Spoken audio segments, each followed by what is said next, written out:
Good afternoon, everybody, and welcome to NOS Live, our live animal presentation, Desert versus Tropical Habitats. We're going to get started with that in just a moment. First, let me introduce myself. My name is Karen. I'm one of the many educators here at the Museum of Science. Today, I'm going to be acting as your moderator. Basically, that just means I'm going to keep an eye out all of your awesome observations and comments and questions and pass them along to our Live Animal Center staff. We'll have some of our live animal friends today. Now here on Zoom, if you do have a question or an observation, you can use the Q&A box, just type it in and I will relay those to our staff members and the live animals. If you are on Facebook or YouTube Live, we do appreciate that you are watching, but we cannot take comments or questions from those platforms. And lastly, if you do need captioning, you can click the CC button and choose Show Subtitles. So I think all of that out of the way, we'll jump right on in and let's have our staff come and introduce themselves. Hi, everybody. My name is Corey, and I'm the invertebrate keeper here at the museum. And with me today is Liz, who is our assistant curator of the Live Animal Center. So today we're going to be looking at two different species that each live in tropical and in desert. And we're going to compare two different ones and see kind of what makes them different and what makes them similar. So I'm going to go ahead and introduce our first beetle. So for our invertebrates today, we're going to be looking at beetles. So these two beautiful beetles are called, it's a really long name, Jade-headed buffalo beetles. So they get that name buffalo beetle because on the front of their face, the males, so the boy beetles, have a big horn that comes off the front. So the male we have today, he is the one who's further down into the moss. The female is the one who is kind of climbing on the side and closer to us. So you can see the front of her face, she does not have a horn. So these guys are from Africa and live in a very tropical rainforest. They tend to eat flowers and nectar and fruit is their main source of diet as adults. And as adults, they usually live about 3 to 6 months. It just depends on the individual. So some things that we look at these guys are those bright colors, right? We see that bright green and that bright yellow, which these guys are a pretty good snack for an animal. So looking at them, you would think like, why would this animal want to be a bright color if they want to protect themselves from being eaten? And as many of you might already know or have guessed, it is because these guys have a really bad taste to them. They taste really bitter. So they're not poisonous, but they do not taste good. And I have to tell you, I don't know that myself because I've never eaten one before, but that is the theory, is that they do not taste very good. So we are actually now going to look at our desert beetles. So these guys are these cute little blueberries. These guys are blue death feigning beetles. Now these beetles are really cool. They actually live here in the United States. So they're from the Southwest. So you can kind of see them in like New Mexico, Nevada, California, the Sonora Desert, those places. And these guys have adapted to live with almost no water and extreme heat. And what makes these guys even more different from our tropical animals is these guys in their adult stage can live 10 to 15 years. So that's a lot longer than our jade-headeds that only live a couple months. So these guys live really long. So this individual that we're looking at, she is a little darker in color, and that means that she has a little bit more moisture trapped underneath her elytra. So her elytra is that back part of her body where normally wings would be. But because she's from the desert, those have fused together so that way no water can escape from underneath there where she stored it. On our jade-headed buffalo beetles, their elytra open up and their wings come out and they can actually fly. So that's another difference between our two species here. So I would actually like you guys to take some time and think about what were some of the differences you saw between the two beetles. Was there color difference? How about how their body looks? What about their size? What about their lifespan? And see if you guys can make any really great observations about the differences between the two. What about their antenna? You know, we were able to see that the antenna on our blue death feigning beetles moving around like crazy. Can you see them on our jade-headed buffalo beetle? And kind of take some time. And Karen, if you see any observations coming in, feel free to shout them out. There's a bunch of questions, which I know we will get to in a moment. Oh, yes. So if you notice any of those sort of comparisons, contrastions, I don't know if that's a word, that Corey was just mentioning, feel free to type that right into the Q&A. One of them is green and the other is blue. They are different color and size. Maybe because somebody asked about how big they could get. Maybe if Liz has a free hand, she could put her hand near jade beetles to show kind of, okay, so they're similar in size. They are similar in size. That's a great observation. So another thing that I forgot to mention about our blue death feigning beetle and how they get their name is that blue death feigning beetles, they feign death when they are frightened. So that means that when a predator gets near, they actually pretend to be dead. So that way the predator doesn't want to eat it. Because as I hear, it is much better as a predator to eat alive animals than it is to eat a dead one, depending on the predator you are. Unless you're a vulture. Exactly, except for vultures. They love their stuff dead. And actually, same with our blue death feigning beetle. These guys are omnivores, so they eat different than our jade-headed buffalo beetles. These guys do eat fruit, but they also eat other insects, but they have to be dead. So these guys won't eat a live insect, but if anything's recently dead, they will chew on it. So they actually get crickets and an insectivore diet here at the museum on top of the fruits and vegetables that they get. So it sounds like we had some wonderful observations, but I'd love to open it up to questions and see what questions people have. Yeah, there are a bunch of questions as we would expect. It looks actually like we have a fifth grade class tuning in, and we have 2 questions from those students. So we'll start with Shermalee, who is 11, wants to know how big they get. I think that was when you were talking about jade-headed beetles. I'm sorry, could you say that one more time, Karen? You cut out. How big do they get, the jade-headed beetles?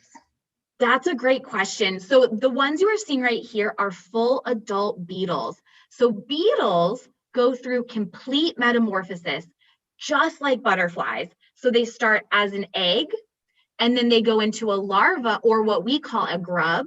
Then they go into a pupa, and then they come out as the adult beetle. So they have 4 stages.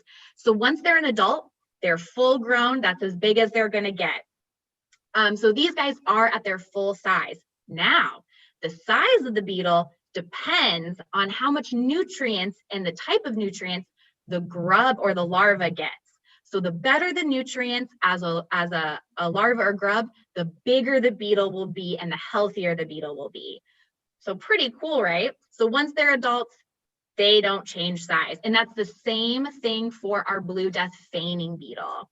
The blue death feigning beetles, they are really, really, really hard to breed in captivity. There's not many people that have been able to successfully do it because they're very, very challenging. So cool. At least they are long-lived, so that way we will keep them for a while, even if we can't get them to make little baby death feigning beetles. Exactly. Another one from our 5th grade class, Nurla, who's 10, wants to know, why do the males have horns and the females do not? That's a great question. So the males have horns to kind of defend their territory, but also to compete for females. So the size of their horn helps them kind of protect their area and protect the female that they're mating with.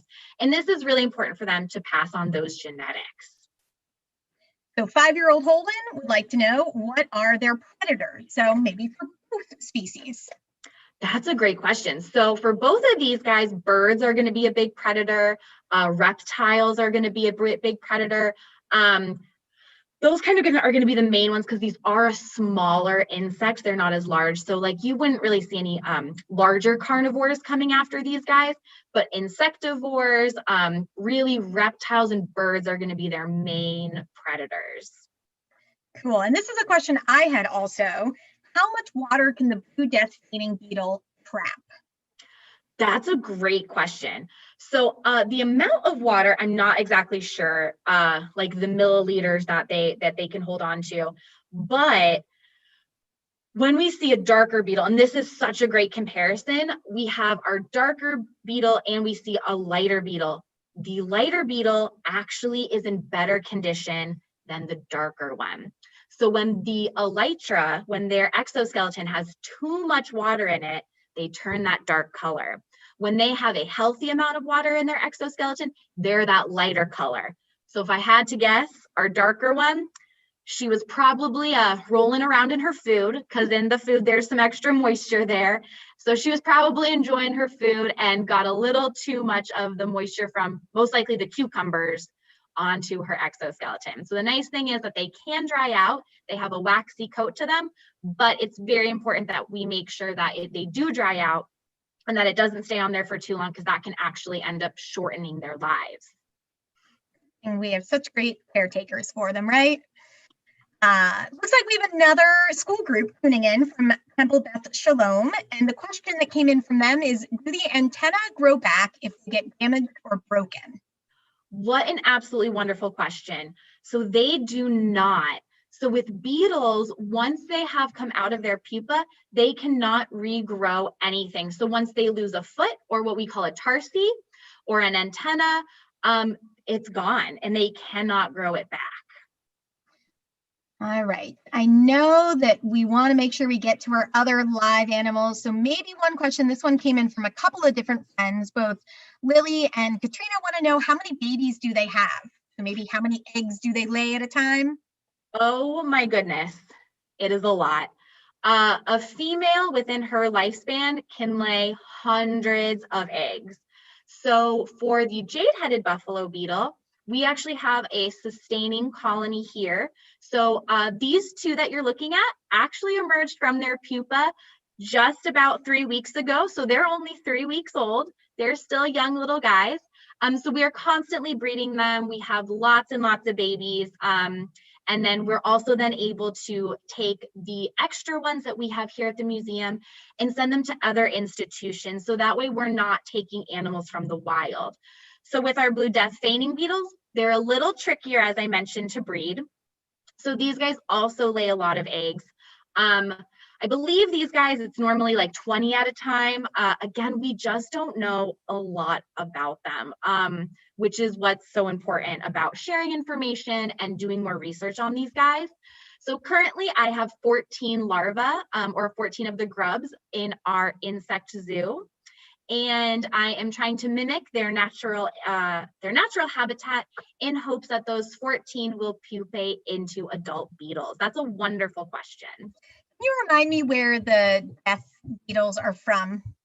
Yes, these guys are from the Southwest United States.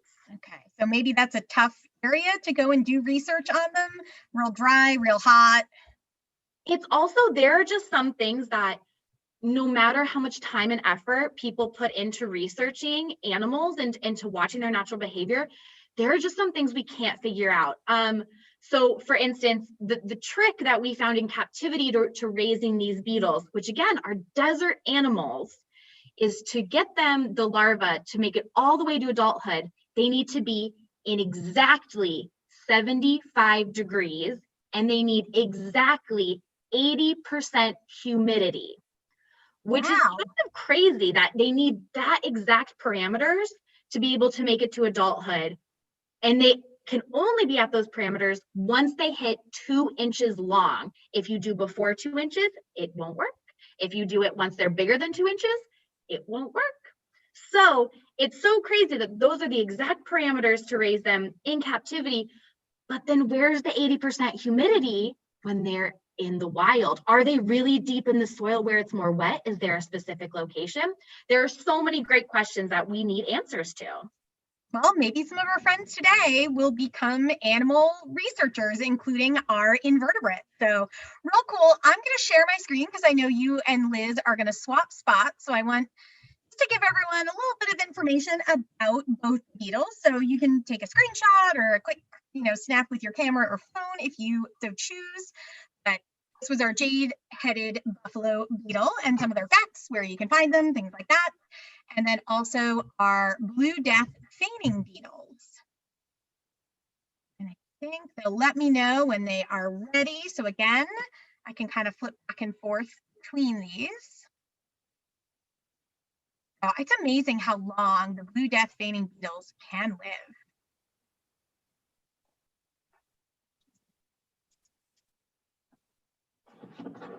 All right. All right, I think we are ready. Cool. I will stop sharing then, and we'll get back to some more animals. Hi everyone, I'm Liz, as Corey mentioned, and we are going to start with our desert animal for the two that I have chosen to bring. Now, this is an animal that probably will be familiar to a lot of you. It is a kind of snake. Corey is just working right now on getting this snake up on the camera, but this is a snake called a desert rosy boa. Now, I'm sure most of you have heard of boa. Well, you're just seeing Corey right now, but here she is worth the wait. Sure, most of you have heard that word boa before. Boas are a pretty famous kind of snake. A lot of times when people hear boa, they think it's going to be gigantic. There are actually a lot of different kinds of boas. Some boas are pretty small. Desert rosy boas at full size get only about 2 feet in length. And this one is in fact at full size. It's actually about 22 years old. Now the desert I'm referring to for this rosy boa is actually right here in the United States, like our death feigning beetle. They are native to southwestern parts of the United States. So places like the Sonoran Desert, you will even see them in parts of northern Mexico. Now this rosy boa has some interesting ways that it helps survive those harsh climates of the desert. One of the things is they tend to live more on the outer edges of deserts, where there's a little bit more plants, a little bit more rocks, rather than right in the center of a desert. So that's one thing that helps them. Another thing is their behavior. These snakes tend to live in rocky crevices. So it really helps them stay cooler in that hot desert sun. They're just not directly in it. They're often in those rocky crevices. Another interesting way that their behavior affects how they deal with that desert temperature is they tend to be more nocturnal or active mostly at nighttime when it's really, really hot. So those are some ways that they help kind of adapt to that desert climate. Now, desert rosy boas are the ultimate ambush predators. Now, what that means to be an ambush predator is they are sit and wait predators. They wait for something they want to eat to walk by them. So that actually works well for them that they're in those rocky crevices. Also notice this coloration. This coloration, kind of that, we call it rosy, but kind of a reddish brown, orange, and then striping with kind of some tan, kind of lighter cream, really blends in with both dirt, sand in that desert, and those rocks that they're in. Now, I mentioned they're the best ambush predators. To tell you the truth, they kind of have to be ambush predators. Desert rosy boas are, in fact, the slowest snake in the world. They move at a dead sprint at a whopping speed of 1 mile per hour. So they are extremely slow moving. So they really need something to be right in front of them in order to strike it and get it and make it become their dinner. So that's kind of a neat thing about desert rosy boas. Now I think we're going to transition to our next animal. Want to take a question or two while Corey's swapping out, or? Sure, let's do it. There's a great one. Both Nia and Howard have asked the same question. Is it venomous? So the desert rosy boa is a non-venomous snake. They are constrictors. So all boas are constrictors. So that means that they actually squeeze their prey in order to kill. Now it sounds kind of harsh, but they are in fact a non-venomous snake. So again, they'll just sit and wait really quietly in that rocky crevice, wait for something to go by, something like a mouse might be a favorite meal of theirs. Then they will strike with their mouths, get a hold of that animal, and then constrict, wrap some coils of their bodies around that animal, and basically squeeze. I know it sounds unpleasant. Every time the animal exhales, they squeeze a little bit tighter. And pretty soon it puts a lot of pressure on the animal's heart and the animal will die. Again, I know it sounds kind of unpleasant, but they are obligate carnivores. That means they need to eat meat and only meat in order to survive. Maybe one more, Karen, and then I'll switch over to our tropical. Easy one. We always get the question of what are these animals' names? No different with our Rosy Boa friend. Does it have a name? The desert Rosy Boa, it's not very creative, but we call her Rosy. And as I mentioned, she is 22 years old. And she does have a companion. She lives with another desert Rosy Boa who's a little bit younger at 20 years old. That one have a name? That one we call Spike.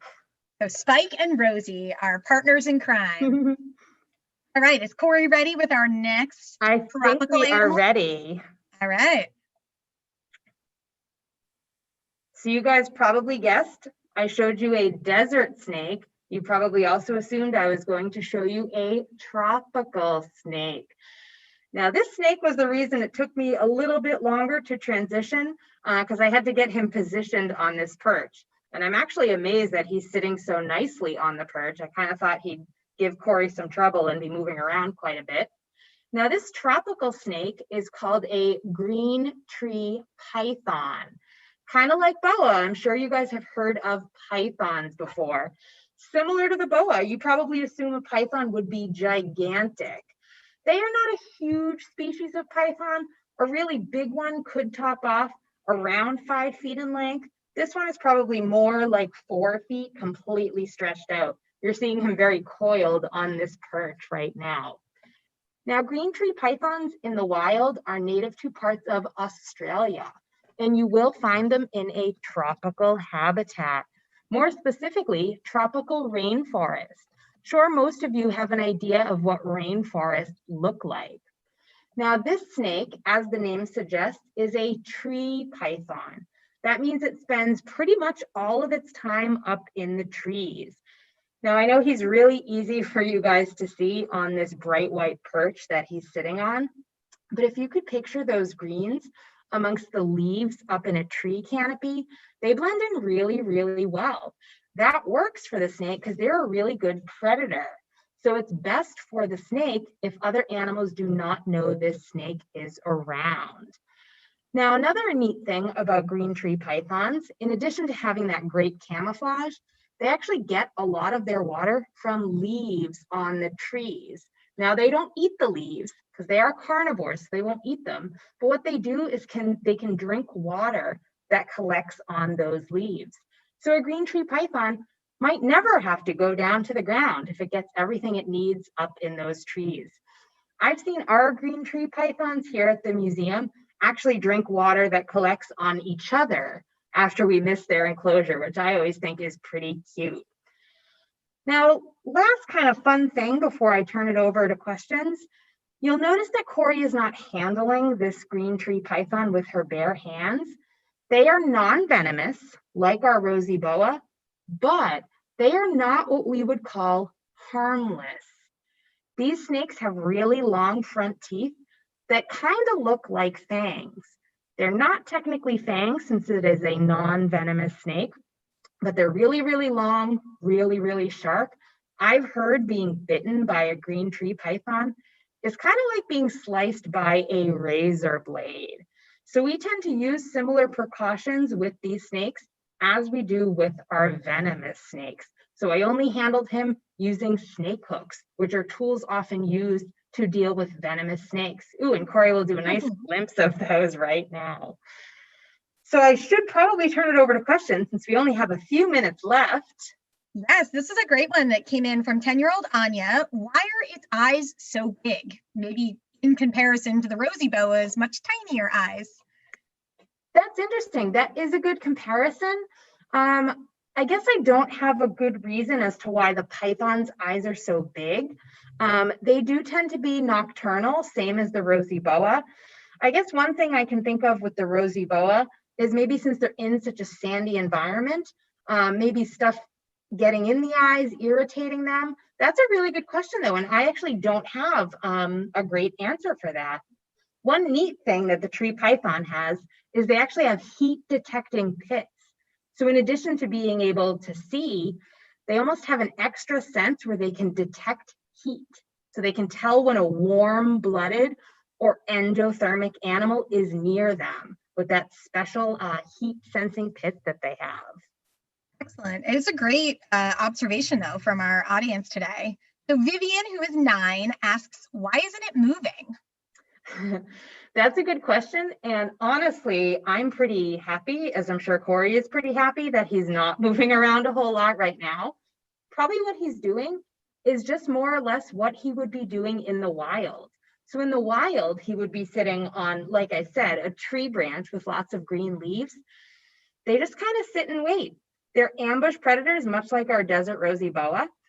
So he'd pretty much sit just draped over the branch. A lot of times, they're paying a lot more attention than others around might think.